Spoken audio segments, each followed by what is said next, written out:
Welcome everyone to Fantasy Chat.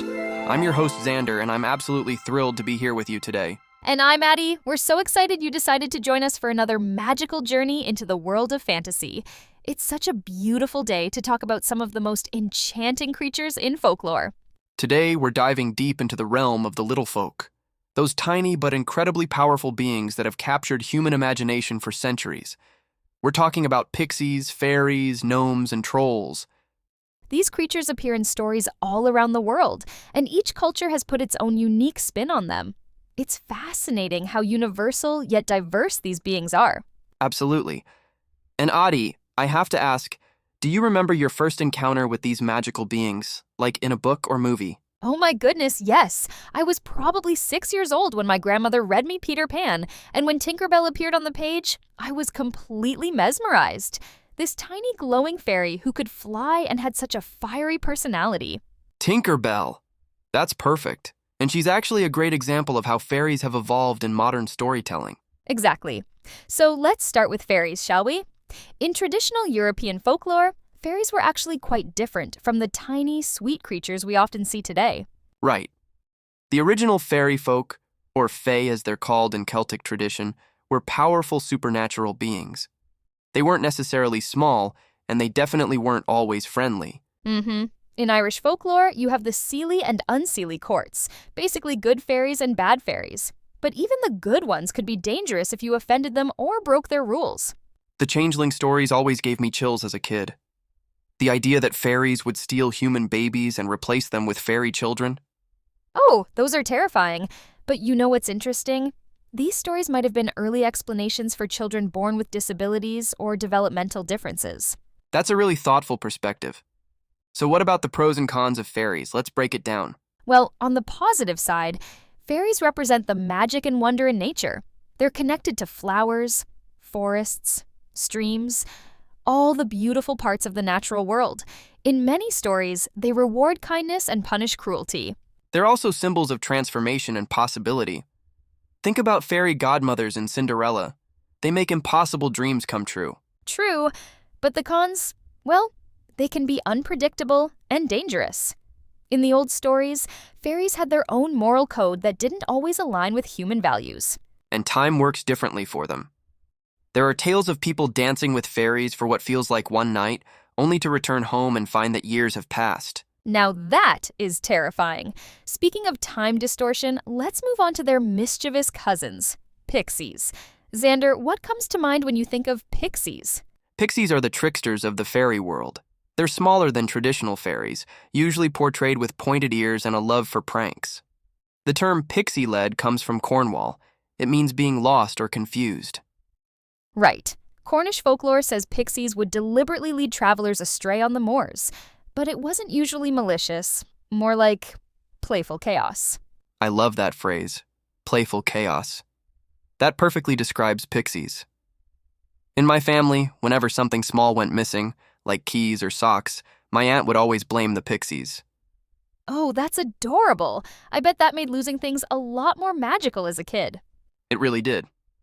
So pixie pros, they add spontaneity and fun to life. They represent the unexpected and the need to not take everything too seriously. Sometimes a little chaos is exactly what we need.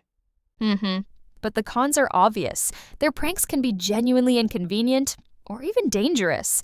Getting lost in the wilderness because of pixie mischief could be life-threatening. And in some stories, they're quite vain and easily offended. Cross a pixie, and you might find your milk sour and your bread burnt for weeks. Now, let's shift from the chaotic to the orderly. Gnomes are probably the most practical of all these creatures. They're the craftsmen, the gardeners, the keepers of ancient wisdom. In Germanic folklore, gnomes are earth elementals who live underground and guard precious metals and gems. They're master smiths who can create magical items. And those garden gnomes we see everywhere, they actually come from a real belief that gnomes protect gardens and homes. My neighbor has 12 of them, and her garden is absolutely gorgeous. Maybe the gnomes are actually working. You know, in Swiss folklore, there are stories of gnomes helping farmers by caring for their animals at night. That's so sweet. The pros of gnomes are clear. They're helpful, wise, and hardworking. They represent the value of craftsmanship and taking care of the earth. They're also incredibly patient. In the stories, gnomes live for hundreds of years, watching over the same forests and mountains generation after generation. But that patience can be a double-edged sword. Gnomes can be quite stubborn and set in their ways. They don't like change or disruption to their routines. And they're notoriously private. In many stories, gnomes will abandon an area entirely if humans disturb them too much. They value their solitude above almost everything else. Which brings us to our final creature. And this is where things get really interesting. Trolls are probably the most misunderstood beings in fantasy. Oh, definitely. When most people think of trolls, they picture the three billy goats gruff, a big, scary monster under a bridge who wants to eat anyone who crosses. Right. But in Scandinavian folklore, trolls are much more complex. They're nature spirits, guardians of wild places. Some are enormous and dangerous, but others are just different. I remember reading Norwegian fairy tales as a kid, and some trolls were actually quite sympathetic characters. They were often lonely beings who lived in remote mountains. Yes, and there's that famous weakness. Sunlight turns them to stone. It's such a poetic concept. These beings of shadow and wildness can't survive in the clear light of day. So what are the pros of trolls? Well, they represent the untamed power of nature. They're guardians of wilderness, protectors of places humans shouldn't go. And there's something admirable about their authenticity. Trolls don't pretend to be something they're not.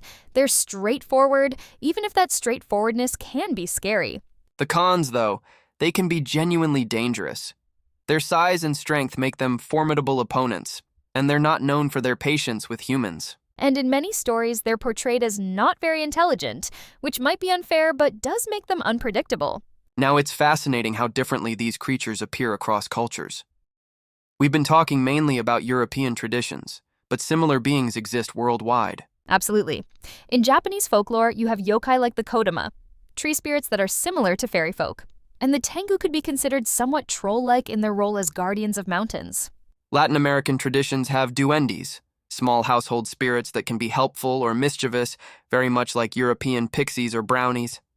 And how about modern media? These creatures have really evolved in movies, books, and video games. Oh, definitely. Disney completely transformed the fairy archetype with Tinker Bell. She went from dangerous fae to adorable sidekick, and that really influenced how we see fairies today. And World of Warcraft turned gnomes into brilliant inventors and engineers. Trolls became noble, shamanistic beings in many fantasy games. It's amazing how these ancient archetypes keep evolving. Speaking of evolution, what about internet trolls? It's interesting how the name stuck for people who cause mischief online. Right. They lurk under bridges or comment sections, waiting to cause trouble. The metaphor actually works pretty well.